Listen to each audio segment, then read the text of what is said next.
Alright, magandang araw mga ka-tracker. Welcome sa ating YouTube channel vlog. For this video, ipapakita ko lang sa inyo itong unit. Ito po ay Japan Surplus Truck, fully reconditioned Isuzu Giga Max 10-wheeler aluminum wing van 32 feet. Ikutan po natin para magkaroon kayo ng idea. And then, i-check na rin natin yung electrical lights and accessories niya. Ayan, color white, urethane paint yung ginamit. Fully repaint, may windbreaker. Ayan po yung itsura niya. May plaka na nakarehistro. Sige, pandarin mo. Start. Complete electrical lights and accessories po yan. Oh. Ayan, bago yung mga wiper blades niyan. Park light. Ayan, park light. Nakabukas na yung lamp niya. Low beam. Low beam.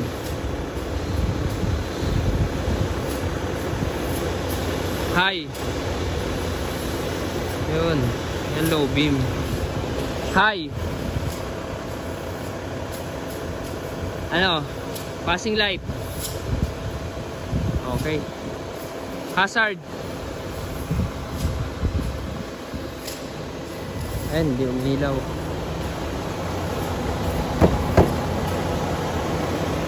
Signal light.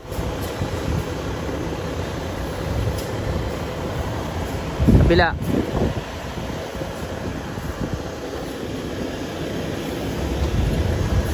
Kabila.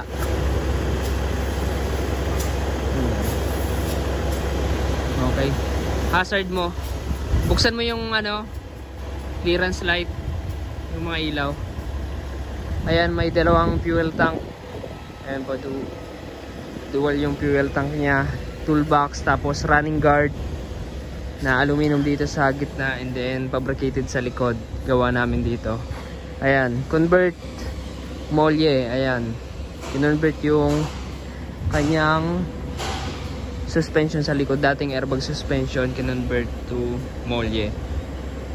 Japan used tires yung nakakabit, 8 stud. Ayan, single differential po siya, 10-wheeler, 275 by 80 R22.5 yung sukat ng gulong. Ayan, all goods naman. Yung mga ilaw, clearance light dito sa likod.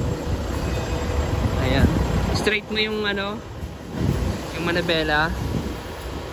Sige. Ayan, okay naman yung manabela.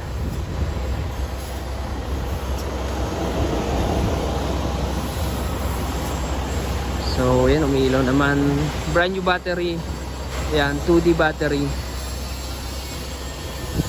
Ito yung motor ng wing van. Dalawa yung toolbox. Ito yung mga gulong niya, oh. Ayan. Center bogie type lip spring suspension. Ito yung likod. Ayan.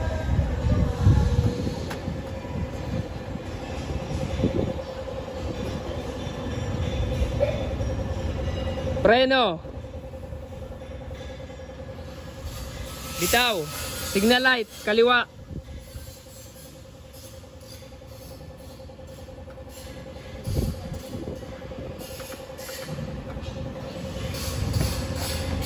Ayan, may ilaw yung plaka natin. Tingnan natin yung loob. Repaint din yung loob nito, tapos ayan, inano rin, steel flooring din ginawa, tapos nirepair lang yung panel ng wing van na plywood, yung mga butas tinakpan ng aluminum.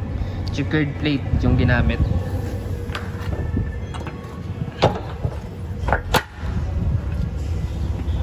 Ayan, ito yung reserbang gulong.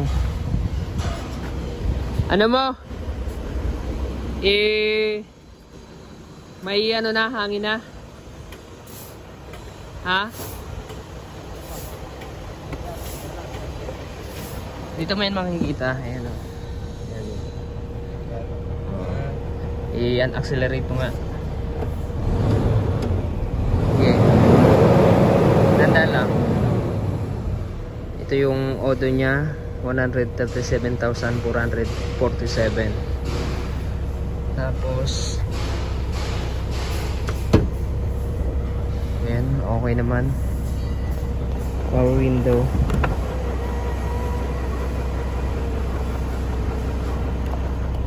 Ayan po. Yung belt, check mo yung belt sa kabilaan. 7-speed manual transmission. Yeah. Umilaw yan.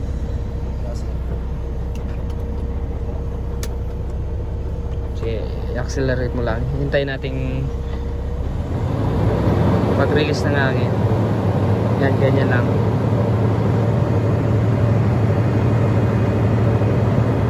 Yan, malinis na yung loob. Yan, wala namang check engine. So, ang makina nito ay 6WF1. Mamaya ipakita ko sa inyo.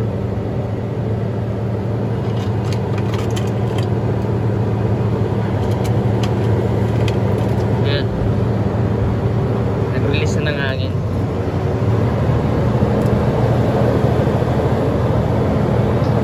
I-ano mo, reverse mo tingnan natin kung may reverse slide.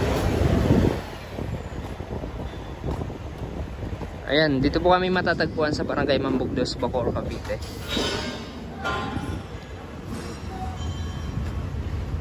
Okay. Reverse.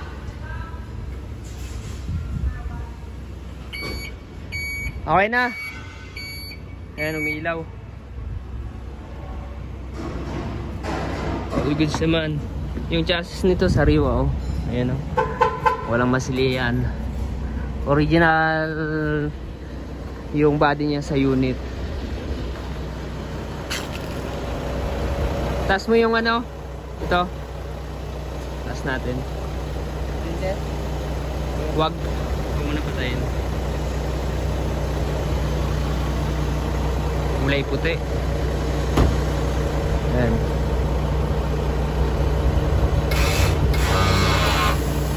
Okay.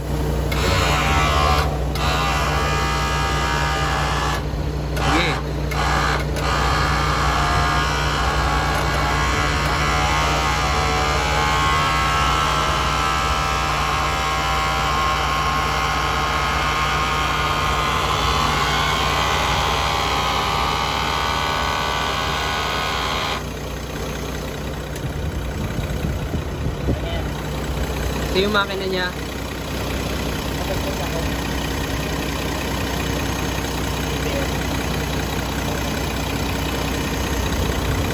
Ayan, 6WF1 na CRDI po siya.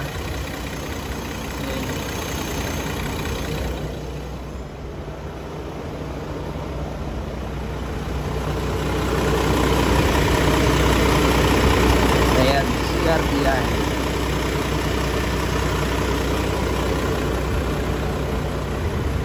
Ayan mga katracker, oh. Kunting punas lang. Lalabas daw eh.